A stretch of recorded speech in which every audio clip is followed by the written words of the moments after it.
साथियों, जनजातीय समाज की पढ़ाई, कमाई और दवाई, इस पर हमारी सरकार का बहुत जोर है। आज डॉक्टरी हो, इंजीनियरिंग हो, सेना हो, एरोप्लेन पायलट हो, हर प्रोफेशन में आदिवासी बेटे बेटियां आगे आ रहे हैं।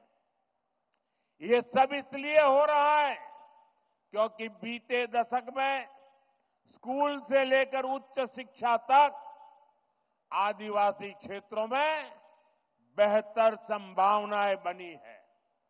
आजादी के 6-7 दशक बाद भी देश में एक ही सेंट्रल ट्राइबल यूनिवर्सिटी थी। बीते 10 सालों में एनडीए ने, इस सरकार ने 2 नई सेंट्रल ट्राइबल यूनिवर्सिटी देश को दी है। इन वर्षों में अनेक डिग्री कॉलेज, अनेक इंजीनियरिंग कॉलेज, दर्जनों आईटीआई आदिवासी बाहुल्य जिलों में बने हैं। बीते 10 साल में आदिवासी जिलों में 30 नए मेडिकल कॉलेज भी बने हैं और कई मेडिकल कॉलेज पर काम जारी है। यहां जमुई में भी नया मेडिकल कॉलेज बन रहा है। हम देश भर में 700 से अधिक एकलव्य स्कूलों का एक मजबूत नेटवर्क भी बना रहे हैं।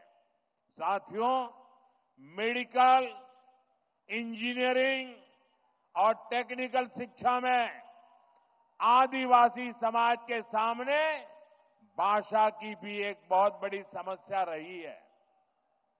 हमारी सरकार ने मातृभाषा में परीक्षा के विकल्प दिए हैं।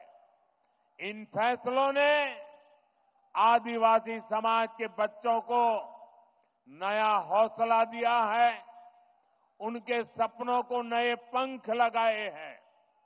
साथियों, बीते 10 साल में आदिवासी नौजवानों ने स्पोर्ट्स में भी, खेलकूद में भी कमाल किया है। इंटरनेशनल टूर्नामेंट में भारत के लिए मेडल जीतने वालों में ट्राइबल खिलाड़ियों का बहुत बड़ा योगदान है। आदिवासी युवाओं की इस प्रतिभा को देखते हुए जनजातीय क्षेत्रों में खेल सुविधाओं का विस्तार किया जा रहा है। खेलो इंडिया अभियान के तहत आधुनिक मैदान, स्पोर्ट्स कॉम्प्लेक्स आदिवासी बाहुल जिलों में बनाए जा रहे हैं। भारत की पहली नेशनल स्पोर्ट्स यूनिवर्सिटी भी मणिपुर में बनाई गई है। साथियों, आजादी के बाद 70 साल तक हमारे देश में बांस से जुड़े कानून बहुत सख्त थे। इससे आदिवासी समाज सबसे ज्यादा परेशान था। हमारी सरकार ने बांस काटने से जुड़े कानूनों को सरल किया।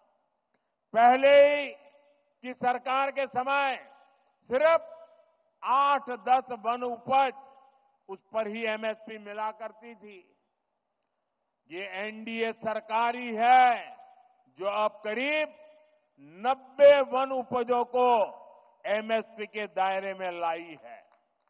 आज देश भर में 4000 से अधिक वन धन केंद्र काम कर रहे हैं। इनसे 12 लाख आदिवासी भाई बहन जुड़े हैं। उनको कमाई का बेहतर साधन मिला है। साथियों, जब से लखपति दीदी अभियान शुरू हुआ है, तब से करीब 20 लाख आदिवासी समाज की बहनें लखपति दीदी बन चुकी है। और लखपति दीदी का मतलब ये नहीं है कि एक बार 1 लाख, हर वर्ष 1 लाख रुपए के भी ज्यादा कमाई वो मेरी लखपति दीदी है। अनेक आदिवासी परिवार कपड़ों, खिलौनों, साज सज्जा के शानदार सामान बनाने के काम में जुटे हैं।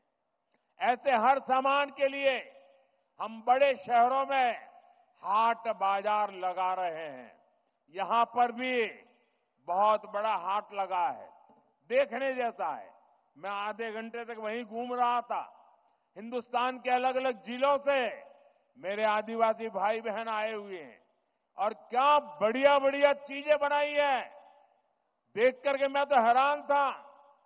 आपसे भी मेरा आग्रह है, उसे देखिए भी और कुछ मन कर जाए तो खरीद भी कीजिए। इंटरनेट पर भी इसके लिए एक वैश्विक बाजार बना रहे हैं। मैं खुद भी जब विदेशी नेताओं को गिफ्ट देता हूं तो इसमें बहुत बड़ी संख्या में आदिवासी भाई बहनों द्वारा बनाए गए सामान में भेंट करता हूं। हाल में ही मैंने झारखंड की सोहराई पेंटिंग, मध्य प्रदेश की गोंड पेंटिंग और महाराष्ट्र की वारली पेंटिंग विदेश के बड़े बड़े नेताओं को भेंट की है।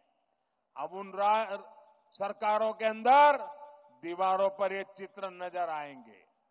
इससे आपके हुनर, आपकी कला का दुनिया में भी यश बढ़ रहा है। साथियों, पढ़ाई और कमाई का लाभ तभी मिल पाता है जब परिवार स्वस्थ रहे। आदिवासी समाज के लिए सिकल सेल एनीमिया की बीमारी एक बहुत बड़ी चुनौती रही है। हमारी सरकार ने इससे निपटने के लिए राष्ट्रीय अभियान चलाया है। इसको शुरू हुए 1 साल हो चुका है। इस दौरान करीब 4.5 करोड़ साथियों की स्क्रीनिंग हुई है।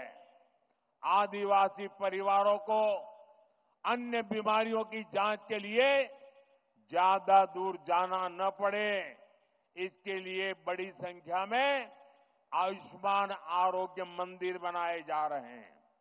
दुर्गम से दुर्गम इलाकों में भी मोबाइल मेडिकल यूनिट स्थापित की जा रही है।